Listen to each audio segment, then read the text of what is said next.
CPI നേതൃത്വത്തോട് തെറ്റിപ്പിരിഞ്ഞ Nattika MLA CC മുകുന്ദനെ മണ്ഡലത്തിൽ സ്വതന്ത്ര സ്ഥാനാർത്ഥിയാക്കി മത്സരിപ്പിക്കാനുള്ള നീക്കം സജീവമാക്കുകയാണ് കോൺഗ്രസ് ഇപ്പോൾ. ഗുരുതരമായ ആരോപണങ്ങളാണ് നിലവിൽ CPI സ്ഥാനാർത്ഥിയെ പ്രഖ്യാപിച്ച ഗീതാ ഗോപിക്കെതിരെ CC മുകുന്ദൻ ഉയർത്തുന്നത്.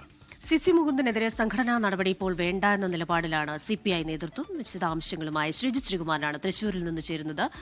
ശ്രീജിത്ത്, ഈ തെരഞ്ഞെടുപ്പ് അടുത്ത് വരുമ്പോൾ ഈ നാളെ ഇതുവരെയുള്ള ഒരു ടൈം ലൈൻ നോക്കിയാൽ ഏറ്റവും വലിയൊരു ട്വിസ്റ്റ് എന്ന് പറയാവുന്ന വാർത്തയാണ് കഴിഞ്ഞ ദിവസം നമ്മൾ കൊടുത്തിരുന്നത്, ബ്രേക്ക് ചെയ്തിരുന്നത്. അപ്പോൾ ആ വാർത്തയിൽ ഇന്ന് കൂടുതൽ അപ്ഡേഷൻ വരുന്നുണ്ട്. CC മുകുന്ദൻ കഴിഞ്ഞ ദിവസം കൂടുതൽ ആരോപണങ്ങൾ ഉന്നയിച്ചിരുന്നു. UDF സ്ഥാനാർത്ഥി ആകും എന്ന പ്രഖ്യാപനം വരുമ്പോഴും ഒരു അനുനയ നീക്കം നടക്കുന്നുണ്ടോ പാർട്ടിയുടെ ഭാഗത്തു നിന്ന്? പാർട്ടിയുടെ ഭാഗത്തുനിന്ന് അത്തരത്തിലൊരു അനുനയ നീക്കം നടക്കാനുള്ളൊരു ശ്രമമാണ് അവർ നടത്തിക്കൊണ്ടിരിക്കുന്നത്. പക്ഷേ CC മുകുന്ദൻ അതിന് വഴങ്ങിയിട്ടില്ല. അദ്ദേഹം നേതൃത്വവുമായി ഇനി സംസാരിക്കുന്നില്ല എന്നൊരു നിലപാടിലേക്ക് എത്തിയിരിക്കുന്നു എന്നാണ് മനസ്സിലാക്കുന്നത്. രാവിലെ തന്നെ അദ്ദേഹത്തിന്റെ ഒരു പ്രതികരണം അല്പസമയത്തിനകം തന്നെ നമുക്ക് ലഭ്യമാക്കാനാകും. ഇനി ഒരു ചർച്ചയ്ക്കും സ്കോപ്പില്ല എന്ന് അദ്ദേഹം ഇന്നലെ തന്നെ, നമ്മളെ കണ്ട സമയത്ത് ഇന്നലെ തന്നെ പറഞ്ഞിരുന്നു. ആ സമയത്താണ്, ഇന്നലെ വൈകുന്നേരത്താണ്, ഏതാണ്ട് 3 മണിയോടുകൂടിയാണ് അദ്ദേഹത്തിന്റെ പ്രഖ്യാപനം വരുന്നത്.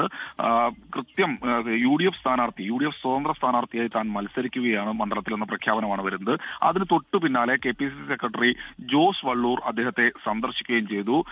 KPCCയുടെ ഉന്നത നേതൃത്വത്തിന്റെ നിർദ്ദേശപ്രകാരമാണ് താൻ CC മുകുന്ദനെ സന്ദർശിച്ചത് എന്ന നിലപാടാണ് അദ്ദേഹം വ്യക്തമാക്കിയത്. സ്ഥാനാർത്ഥി കാര്യമെല്ലാം KPCCയുടെ പ്രസിഡന്റും അതുപോലെ തന്നെ KC വേണുഗോപാൽ, രമേശ് ചെന്നിത്തല, VD സതീശൻ എന്നിവരുമായി കൂടിയാലോചിച്ച് തീരുമാനിക്കുമെന്നാണ് മനസ്സിലാക്കുന്നത്. നമ്മൾ മനസ്സിലാക്കുന്ന പ്രകാരമാണെങ്കിൽ CC മുകുന്ദന് അത്തരത്തിലൊരു ഉറപ്പ് UDF നേതൃത്വത്തിന്റെ ഭാഗത്തുനിന്ന് ലഭിച്ചിട്ടുണ്ട്. പക്ഷേ മണ്ഡലത്തിൽ ഒരു വിഭാഗം കോൺഗ്രസ് പ്രവർത്തകർ ഇപ്പോഴും അതൃപ്തി പറയുന്നുണ്ട്. അവർ കൈപ്പത്തി ചിഹ്നത്തിൽ തന്നെ സ്ഥാനാർത്ഥിയായി മത്സരിക്കണം, ആ മണ്ഡലത്തിൽ മറ്റൊരു സ്ഥാനാർത്ഥി വേണം എന്ന നിലപാടിൽ അവർ ഉറച്ചു നിൽക്കുന്നുണ്ട്. പക്ഷേ നേതൃത്വത്തിന്റെ തീരുമാനം മുകുന്ദന് തന്നെ സീറ്റ് നൽകാനാണ്. കാരണം നാട്ടിക മണ്ഡലം ശക്തമായ ഒരു ഇടതുപക്ഷ കോട്ടയാണ്. അവിടെ CC മുകുന്ദനെ പോലൊരു സ്ഥാനാർത്ഥി വന്നാൽ മാത്രമേ എന്തെങ്കിലും തരത്തിലൊരു പ്രതീക്ഷ UDFിനുള്ളൂ. എന്തായാലും UDFിനെ സംബന്ധിച്ചിടത്തോളം അവർക്ക് സൂപ്പർ ലോട്ടറി അടിച്ചതുപോലെയുള്ള ഒരു നിലപാടാണ് അവർ സ്വീകരിച്ചിരിക്കുന്നത്. എന്തായാലും വരും മണിക്കൂറുകളിൽ ഇതിന്റെ കൂടുതൽ വിവരങ്ങൾ നമുക്ക് ലഭ്യമാക്കാനാകും. എന്തായാലും ഗീതാ ഗോപി ഈ വിഷയത്തിൽ പ്രതികരിച്ചത് താൻ ഒരിക്കലും പാർട്ടി പറയുന്നതിന് അപ്പുറത്തേക്ക് കേൾക്കില്ല എന്ന വിമർശനങ്ങൾക്കെല്ലാം പാർട്ടി മറുപടി പറഞ്ഞിട്ടുണ്ട്.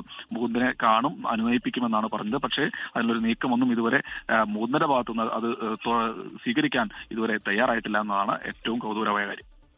ലോകത്തെവിടെയായാലും ഏത് സമയത്തും 24 വാർത്തകളും ഓഗ്മെന്റഡ് റിയാലിറ്റി പാക്കേജുകളും എക്സ്പ്ലെയിനറുകളും വിശദമായി കാണാൻ ഞങ്ങളുടെ YouTube ചാനൽ നിങ്ങൾക്ക് സബ്സ്ക്രൈബ് ചെയ്യാം.